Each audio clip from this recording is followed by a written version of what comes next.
जब जज़्बा और हौसला हो कुछ कर दिखाने का, तो बेटियाँ भी पीछे नहीं रहती हैं। ऐसे ही हमारे बाराबंकी जनपद की बेटी है हम सबकी और पूरे बाराबंकी का नाम रोशन करने वाली पूजा पाल आज हमारे साथ है। राष्ट्रपति से प्रधानमंत्री राष्ट्रीय बाल पुरस्कार से सम्मानित होकर आज वापस लौटी है अपने गृह जनपद।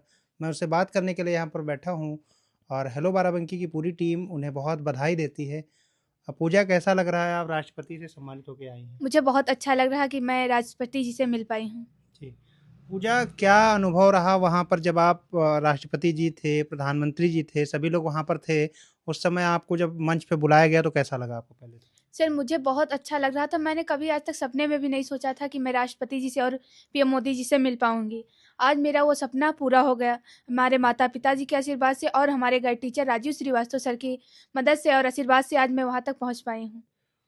पूजा ने जो एक मॉडल बनाया था भूसा धूल पृथक्करण यंत्र, यानी कि जिससे आप जो भूसा है, जो पराली का भूसा है, उसे कैसे अलग किया जा सकता है, कैसे बाहर ना उड़ पाए या बाहर में खुले में ना जा पाए, उसके लिए एक मॉडल बनाया था।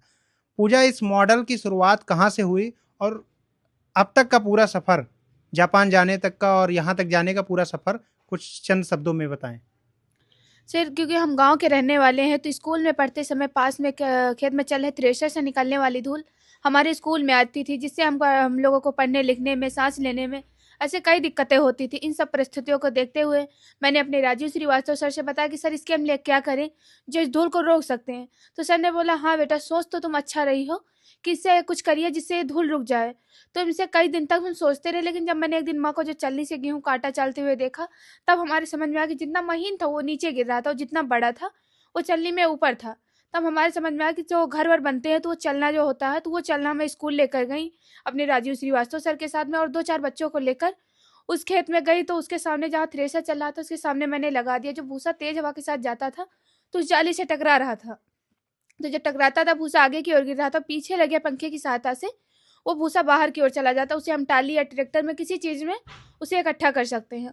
और जो धूल थी हमारी वो जाली के उस पार जा रही थी। सर मैंने भूसे से तो धूल को अलग कर लिया, लेकिन जो धूल थी हमारे वातावरण को और स्वास्थ्य को नुकसान पहुँचाती थी। खाँसी ले आती थी, साँस लेने में से कई बीमारियाँ फैल जाती थी। हमें ही नहीं, हमारे पूरे देशवासियों के लिए, जिनके पास खेत भी नहीं लेकिन रास्ते से आते-जाते हैं, उन लोगों के लिए बहुत ज़्यादा हानिकारक थी। उसके लिए नहीं समझ में आ रहा था हम क्या करें? इसके बारे में हम कई दिन तक सोचते रहे, क्योंकि सर हम गाँव में रहते थे और चक्की पर जाया करते थे आटा पिसाने के लिए। तो वहाँ देखते थे कपड़े की सहायता से उस आटे को बोरी में निकाल रहे थे। तो हमारी समझ में आया कि इसके नीचे हम एक आगे टैंक रख दें और उसमें कपड़ा लगाकर उस धूल को हम बोरी में निकाल लेंगे। तो वैसे मैंने किया, उसमें धूल उस बोरी में निकाल ली, जिससे अभी तक ये धूल हमारे वातावरण को, स्वास्थ्य को नुकसान पहुँचाती थी। उसी धूल का हम अपने काम में प्रयोग ले रहे हैं, आग के गोले बनाने में, प्लाईवुड बनाने में और खेत की खाद बनाने में हम उसमें प्रयोग ले रहे हैं। और इसमें का जो भूसा रहता है, जो भी जीव-जंतु खाएगा उसके लिए स्वस्थवर्धक रहता है। अच्छा पूजा राष्ट्रपति जी के से मुलाकात, जापान जाना और इस बड़े कार्यक्रम का हिस्सा बनना, इन सब के पीछे आपको किसका श्रेय लगता है?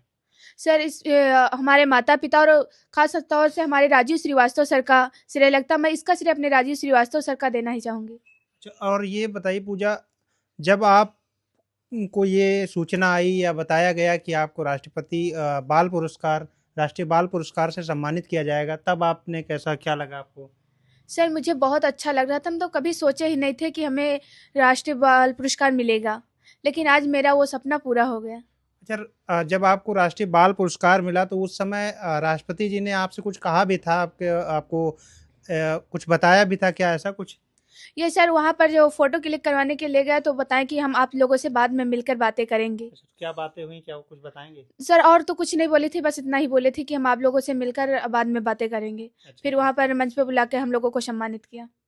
तो हमारे साथ सर हैं राजीव श्रीवास्तव जी जिन्होंने इस पूरी जर्नी में पूजा का साथ दिया। पूजा को कहते हैं ना कि गुरु के बिना कुछ भी संभव नहीं हो सकता है। एक गुरु ही है जो उस राह तक पहुँचाता है। बचपन के गुरु तो माँ-बाप होते हैं, लेकिन आगे के संघर्ष में जो गुरु होते हैं, वो कामयाबी को और ही बुलंदियों तक पहुँचाते हैं। हमारे साथ राजीव सर हैं।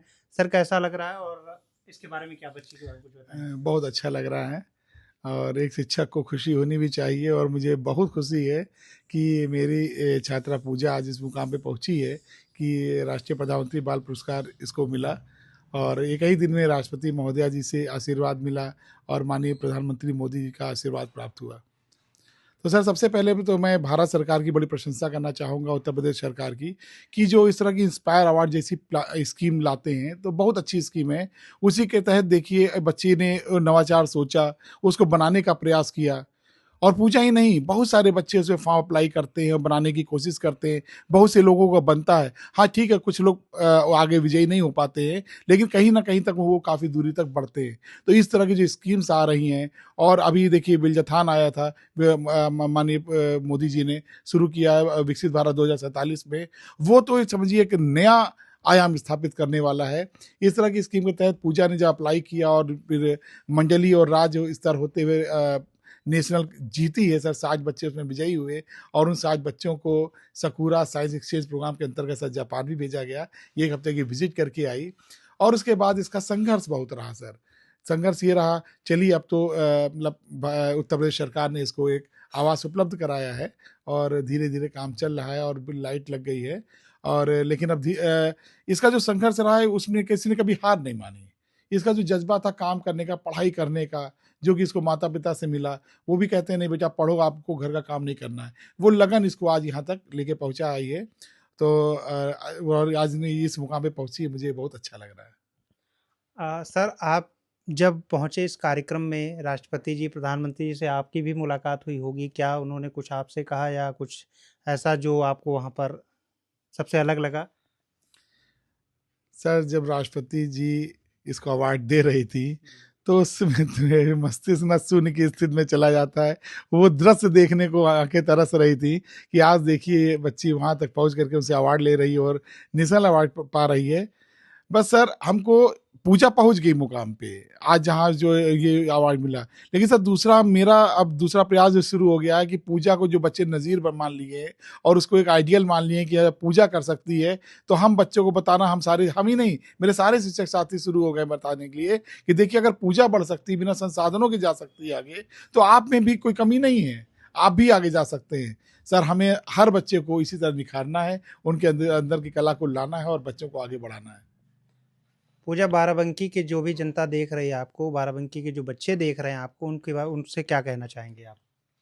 सर उनसे मैं यही कहना चाहूँगी, जैसे कि जिनके पास में कुछ नहीं है, सर हमारे राजीव श्रीवास्तव सर यही हम लोगों से कहते थे कि तुम्हारे पास जो है उसे देखिए, जो नहीं है उसे मत सोचिए। तुम्हारे पास शक्ति है, लगन है, मेहनत है, तुम उससे आगे बढ़ सकती। तुम ये ना देखिए कि हमारे पास कार नहीं है, मोटर नहीं है, क्या नहीं है, क्या नहीं, लेकिन जो चीज़ तुम्हारे पास शक्ति और आगमन है उससे तुम आगे बढ़ सकते हो। तो ये थी पूजा जी और उनके गुरु राजीव श्रीवास्तव जी। जिस तरीके से पूजा ने बताया कि आप किस तरीके से आगे बढ़ सकते हैं, आप ये मत देखिए कि आपके पास किस संसाधन हैं, क्या संसाधन आपके पास नहीं हैं। आप उतने संसाधनों में आगे बढ़िए जितने आपके पास हैं। तो हेलो बाराबंकी को देखने के लिए आपका बहुत-बहुत धन्यवाद। ऐसे ही फॉलो और सब्सक्राइब करते जाएँ।